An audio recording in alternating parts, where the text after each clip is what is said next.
Once the epitome of Hollywood beauty, Mia Farrow has led a life that no screenwriter could have predicted.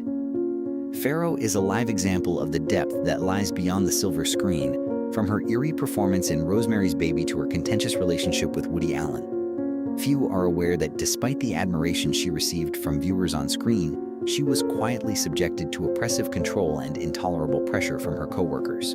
A totally different Mia Farrow may be seen in these never-before-seen private images. Fierce, rebellious, and incredibly mysterious.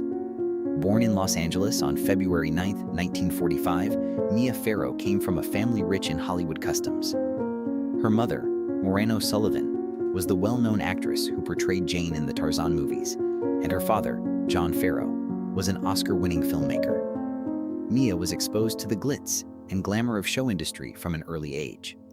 Growing up, she was surrounded by movie parties and watched over by a strict Catholic family with 6 brothers, where every look or grin looked like a little show. Farrow used to amuse her parents and visitors frequently. Even tour buses would occasionally pull up outside the mansion to catch a peek of the famous family. But soon after, her life took a sad turn. Mia got polio when she was 9 years old, during a wave of the disease that swept across Los Angeles. She was separated from her family for 3 weeks in the hospital, which left a permanent scar. She then claimed that was when her childhood came to an end. Following her recovery, Mia developed a calm, reflective personality and a strong sense of loss and vulnerability. She had an appearance in a brief documentary at the age of 2. At the age of 13, she starred in a small part in her father's film John Paul Jones. She believed that the world of film was open to her, but it was also where her darkest tragedies would surface. The family was thrown into disarray when her older brother, Michael, passed away in 1958. Their family was fraught with nightly disputes as her father resorted to violence and alcohol.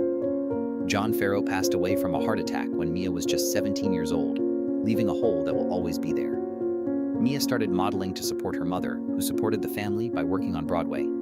She immediately caught people's attention with her dreamy expression, blonde hair, and ethereal beauty. When she was chosen to play Allison Mackenzie in the popular television series Peyton Place in 1964, it was her big break. Her co-actor Ryan O'Neal became a 1960s heartthrob, and the show, which ran for more than 250 episodes, made her a national television sensation. Behind the scenes, however, a complex web of connections and personal costs were concealed by Hollywood's glitz. Mia met the renowned singer Frank Sinatra, who was over 30 years her senior, when she was 21. Their romance was heralded as a fairy tale among the glitz and gossip of Hollywood. After their 1966 marriage, Mia immediately rose to fame in the media. However, the marriage was suffocating beneath the glitter. Sinatra insisted that she give up her job and avoid movie sets. She left Peyton Place at the height of her success, agreeing out of love. America was in disbelief. Why would a rising star sacrifice everything? The response was straightforward, out of love. But losing oneself was the price of that love. But destiny unlocked a door that completely altered her life's trajectory. In addition to making Farrow famous, Roman Polanski's psychological horror classic Rosemary's Baby destroyed all she had previously held dear. Farrow decided to take a break from her career after marrying Frank Sinatra in 1966. She became the loyal spouse of a music icon at the height of his fame. Living in an opulent estate with private jets and sparkling parties for 2 years sounded like a dream that would make any lady envious. But it was oppressive to her. Mia accepted the option to star in Rosemary's Baby because she was tired of living her life in kitchens and according to her husband's schedule. However, when she cropped her hair into a short pixie cut for the part, Sinatra became enraged, claiming she had ruined his ideal of the wife he desired. The gap between them increased. Then, while filming was underway, a chilly divorce notification from Frank Sinatra showed up on the set. Nobody could have predicted that a single role would cause a marriage to fail so swiftly. A studio executive told her, "If you stay, you'll become a legend." Farrow thought about leaving at one point to save their relationship, but she decided to stay. And even though Rosemary's Baby didn't win her an Oscar, it made Mia Farrow a new Hollywood icon. A strong, resilient woman who dared to face pain and keep going. She garnered critical praise and multiple award nominations, and the Academy's failure to recognize her performance became one of the most well-known injustices in film history. Ironically, Sinatra had originally intended to use her in his passion project, The Detective, but he replaced her with actress Jacqueline Bataille due to scheduling conflicts, and he never looked back. Years later, Farrow acknowledged that she was still a young, impressionable girl when she was with Sinatra, lacking the maturity to realize that love cannot last in the shadow of celebrity and power. They never really cut off contact after their split.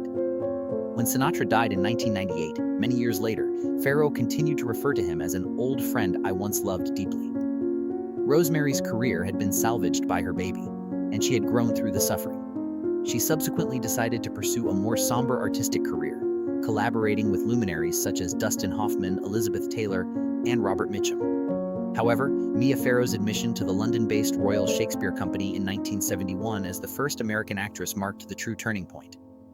An uncommon achievement for anyone. She demonstrated that a woman could simultaneously be clever, beautiful, and intellectually strong during the emergence of feminism. She dedicated herself to the stage during the 1970s, exploring intricate, reflective parts and progressively establishing herself in Europe's prestigious theater circles. Farrow's life, however, was never without its unforeseen twists. Despite growing up in a devout Catholic home, she developed a strong interest in transcendental meditation. She was a student of Maharishi Mahesh Yogi in 1968. Coincidentally, all four Beatles members, singer Donovan, Beach Boys member Mike Love, and her sister Prudence Farrow, who served as the inspiration for John Lennon's well-known song Dear Prudence, were among her classmates. Following all of that, Farrow went in search of love once more, this time with renowned composer Andre Pan. However, the narrative was anything from serene. Preven was still married when their romance started. Everything fell apart in 1969 when Farrow became pregnant with twins when his second wife, Dory, found out about the affair. In order to be with Farrow, Preven left his family, and the two were married in 1970. He was 41, and she was only 25. Heartbroken and deceived, Dory Preven penned the eerie ballad Beware of Young Girls, which is a poetic dagger thrown directly at the heart of Farrow. Mia Farrow was harshly accused in the song, implying that the two women had been friends until Farrow executed a sinister, well-thought-out scheme. Farrow has 3 biological children during her marriage to Andre Preven, a son named Fletcher and twin boys named Matthew and Sasha. They also adopted 3 children, Suni from South Korea and Larkong and Summer Song from Vietnam. Even though all of these kids had a significant impact on Farrow's life, Sununi would eventually leave the most lasting scar. Dory Preven concluded the last verse of Beware of Young Girls with a terrifying statement. One day she won't say anything to you. Simply leave in silence. The fact remained regardless of whether that prophecy came to pass or not. In the end, Farrow and Preven got divorced. They parted ways in 1979 after 9 years of dating. Shortly thereafter, Farrow began her most contentious relationship with director Woody Allen. Despite never getting married, they had a 13-year relationship. 13 disastrous years. As a single mother, Farrow adopted 2 more children early in their relationship. Dylan was adopted at the age of 2 weeks, together with Moses Farrow, a Korean boy with cerebral palsy. Woody Allen later co-adopted both of the children, and the couple also had a biological son named Satchel Ronan O'Sullivan Farrow, who was later just called Ronan Farrow. She became the cinematic muse of Farrow and appeared in a number of his films, which led to her tremendous artistic achievement. In 1982, they collaborated on a sex comedy called Midsummer Nights. Mia Farrow ended up playing the major female part, which was initially scripted for Woody Allen's ex-lover Diane Keaton. Allen appeared to have discovered his new inspiration right away. Farrow shocked spectators in Broadway's Danny Rose, 1984, by changing into a heavy-accented, rough-edged Italian woman. She received a Golden Globe nomination for her outstanding performance. Together, they produced 13 films that combined artistic genius and emotional nuance, making them one of Hollywood's most distinctive collaborations. However, a storm was subtly building behind the camera. Husbands and Wives 1992, their last movie together, reflected their collapsing reality. An uncanny foreshadowing of their real-life relationship collapsing in unthinkable ways that same year, they portrayed a couple torn apart by infidelity. Mia Farrow discovered a terrible secret in January 1992. She came onto a collection of naked photos of Sununi Preven, the adoptive daughter she had nurtured long before she met Allen, while she was at Allen's apartment, which was located close to Central Park and only a few blocks from her own. After being questioned, Allen acknowledged that he had been having sex with Suni for 2 weeks. Farrow was pierced like a dagger by the revelation. Allen asserted that he had never been a father figure in Sunsi's life and that they had already broken up, but she ended their connection right away. The public perceived Sununi's connection as a startling betrayal, despite both parties' attempts to claim that it started when she was an adult. Sununi was only 21 at the time. Hollywood was rocked by the explosion of the tabloids. One of the most sensational issues of the 1990s was the tale of the brilliant filmmaker who fell in love with his adoptive daughter. But it was not the end of the tragedy. A few months later, the world was rocked by an even more startling charge. Farrow disclosed in August 1992 that Dylan, her 7-year-old daughter, had informed her that Woody Allen had sexually assaulted her during one of his visits. Farrow called the police right away. Allen retaliated after hearing about the charge from their therapist, alleging that Mia was using psychological manipulation on the child as payback for the Sunzi affair. From that point on, a vicious legal struggle started. Dylan Moses and Satchel, later known as Ronan Farrow, were all under Allen's protection. Mia filed a countersuit to stop Allen's adoption rights and to defend her kids. Every detail of the case was covered by the media, forcing both sides to reveal their deepest recesses. While Mia was accused of being a dominating and temperamental mother, Allen was subjected to extreme moral examination. Ultimately, the court gave Mia Farrow complete custody and rejected Allen's motion.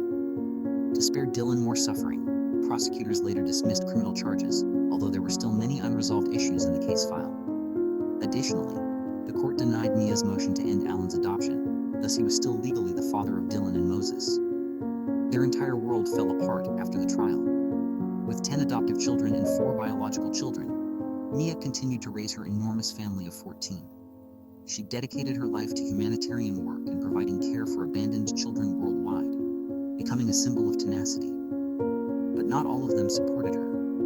Yi broke off all contact with her adoptive mother in 1997 when she married Woody Allen. Formerly close to Mia, Moses Farrow publicly defended Allen and charged Mia of emotional abuse of her children.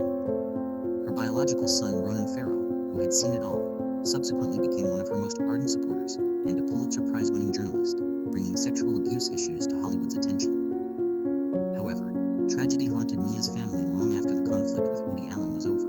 3 of her 10 adopted children died starting in 2000. In 2010, Farrow passed away from heart failure. Her daughter, Lark Previn, who was born in Vietnam, passed away on Christmas Day in 2008 following a battle with an HIV-related disease. Additionally, Thaddeus Farrow committed suicide in 2016. Moses Farrow, Mia's adopted son, rekindled the scandal in 2018 with a string of startling blog entries, just when everyone thought the Farrow-Allen controversy had finally subsided. In them, he disclosed unsettling information regarding the deaths of his relatives and well to defending Woody Allen, whom Mia had long accused of abusing their adoptive daughter, Dylan. Moses stated that Mark, another sibling, had been ruined by substance abuse, and Pam, one of the adopted children, had passed away from cardiac arrest brought on by a heroin overdose. The public was astonished by the discoveries. How many secrets had been kept behind closed doors among the ones thought to be the most caring family in Hollywood? Nevertheless, a ray of optimism persisted amidst the mayhem. Mia's sole biological child, Woody Allen, is Ronan Farrow. Ronan carved his own path and became a daring investigative journalist after growing up in the spotlight and seeing storms around his parents. He was the driving force behind the Harvey Weinstein expose that started the Me Too movement and permanently changed Hollywood.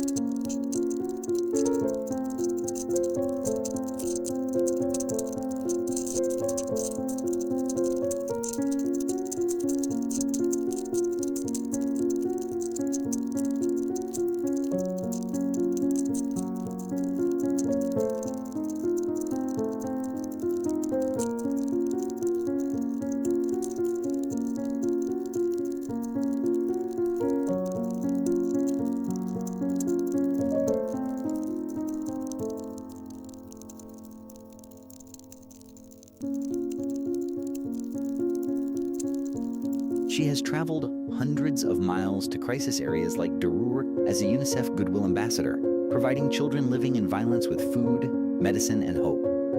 As someone who had experienced fear herself, Mia once remarked, "I know what it feels like, and I don't want any child in the world to live with that feeling again." Mia caught polio at the age of 9, an illness that robbed many children in her generation of their youth. Weak and unable to use her legs, she spent months in the hospital. She eventually joined the worldwide effort to eradicate polio as a result of the trauma, which had a lasting impact on her. In a sad turn of events, Thaddeus, one of her adopted kids, was also wheelchair-bound and disabled. Mia uttered a single, menacing sentence upon Thaddeus's death. Mia Farrow's life has been more than a series of family disasters. "My son fought harder than anyone I've ever known." She also had to deal with the death of actress Sharon Tate, one of her best friends. In 1969, the two were simultaneously pregnant and dreamed of starting over and becoming mothers. However, Mia was devastated when the Manson family cruelly killed Sharon. In addition to taking away a close friend, Tate's passing left her with a persistent fear. A fear of fate itself, of what it means to be both well-known and vulnerable in a world that can suddenly become cruel. After Mia appeared in Roman Polanski's iconic Rosemary's Baby, which shot her to prominence but nearly ended her life, fate put her to the test once more. Mia, who was pregnant at the time, was forced to walk directly into a real street full with fast-moving cars in one scene by Polanski. She hesitated, and he said icily, "No one's going to hit a pregnant woman." That wasn't a Hollywood scene. It started to represent Mia's whole life. A lady who is willing to risk everything for her work and her convictions, and is courageous enough to walk through danger. Even if Hollywood has evolved since then, the name Mia Farrow still conjures up a certain feeling. A strong but frail woman, both unhappy and pious. She experienced public scandals and betrayals, loved some of Hollywood's most influential men, and was relegated to the most vile corners of society. She never stopped getting back up, though. Maybe there are still remnants of her saddest moments in those dejected blue eyes. However, there is also a light within them. The light of compassion, faith, and an indestructible spirit. From a young child handicapped by polio to a cinematic legend, from a single mother facing scandal to a voice for the voiceless, Mia Farrow has demonstrated that the greatest power is not fame or wealth, but rather the capacity to turn suffering into empathy. Mia Farrow would be the character that viewers would never forget if life were a movie. The woman who once bravely entered oncoming traffic before emerging from her own shadows. Heat.